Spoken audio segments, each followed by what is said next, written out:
বেগম খালেদা জিয়ার নামে মামলা করা আওয়ামী লীগ নেতা এখন জুলাই যোদ্ধা, সমালোচনার ঝড়। নড়াইলে আলোচনার কেন্দ্রবিন্দুতে উঠে এসেছেন শেখ আশিক বিল্লাহ নামের এক বিতর্কিত রাজনৈতিক নেতা, যিনি একসময় আওয়ামী লীগের নেতা হিসেবে বিএনপি চেয়ারপারসন বেগম খালেদা জিয়ার নামে মানহানির মামলা করেছিলেন।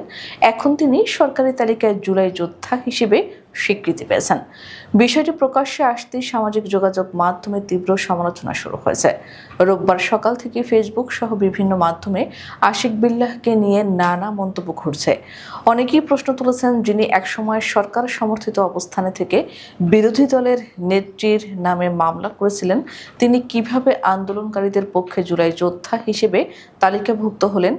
নড়াইলের কালিয়া উপজেলার যাদবপুর গ্রামের মৃত ওয়াজেদ আলীর ছেলে শেখ আশিক বিল্লাহ আওয়ামী লীগের রাজনীতির সঙ্গে যুক্ত ছিলেন। তিনি কালিয়া উপজেলা আওয়ামী লীগের সহপ্রচার সম্পাদক ছিলেন বলে জানা গেছে।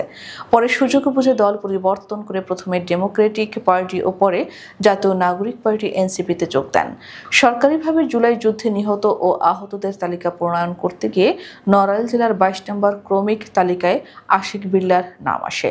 তার গেজেট নাম্বার 33691।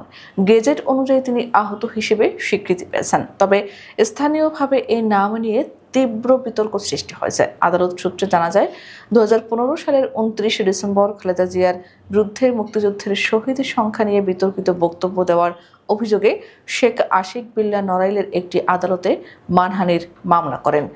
একই দিনে তিনি বিএনপির স্থায়ী কমিটির সদস্য গয়েশ্বর চন্দ্র রায়ের বিরুদ্ধেও আরেকটি মানহানির মামলা দায়ের করেন।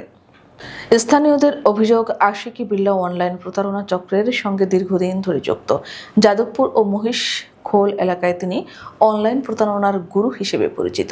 তার আপন ভাই মাওলানা কুদ্দুসের 2 ছেলেও অনলাইন প্রতারণার অভিযোগে পুলিশের হাতে ধরা পড়েছিলেন। কিন্তু আশিক বিল্লাহ এখনও ধরাছোঁয়ার বাইরে থেকে অপকর্ম চালিয়ে যাচ্ছেন বলে অভিযোগ রয়েছে। কালিয়ার 5 গ্রাম ইউনিয়ন পরিষদের চেয়ারম্যান ও এনসিপি নেতা সাইফুল ইসলাম বলেন, আশিক বিল্লাহর নাম কিভাবে জুলাই যোদ্ধাদের তালিকায় এলো তা জানা নেই। তবে সে ও বোরহান কবির অনলাইন প্রতারণার মূল হোতা। আশিক বিল্লাহ দল পাল্টিয়ে প্রতিনিয়ত ক্ষমতাসীনদের ছত্রছায়ায় থেকে প্রচারণা চালিয়ে এসেছে। এ বিষয়ে নড়াইল জেলা বিএনপির সভাপতি বিশ্বাস জাহাঙ্গীর আলম বলেন, এমন সুযোগ সন্ধানী মানুষের নাম যদি জুলাই যোদ্ধাদের তালিকায় আসে তার দায় প্রশাসনেরই। যাচাই বাছাই ছাড়া কিভাবে নাম অন্তর্ভুক্ত হলো তা তদন্ত করা উচিত। নড়াইলের জেলা প্রশাসক শারমিন আক্তার জাহান বলেন, জুলাই যোদ্ধাদের আহতদের তালিকায় আশিক বিল্লাহর নাম কিভাবে এলো তা আমার জানা নেই। বিষয়টি খতিয়ে দেখা হবে। স্থানীয় রাজনৈতিক মহল মনে করছে, আশিক বিল্লাহর মতো বিতর্কিত ব্যক্তিদের জুলাই যোদ্ধার মর্যাদা দেওয়া হলে এই তালিকার বিশ্বাসযোগ্যতা প্রশ্নবিদ্ধ হবে। অনেকেই বলছেন, আন্দোলনের শহীদ ও আহতদের প্রকৃত অবদান যাচাই না করে এমন নাম অন্তর্ভুক্ত করা মুক্তিকামী জনগণের আত্মত্যাগের প্রতি অবমাননা।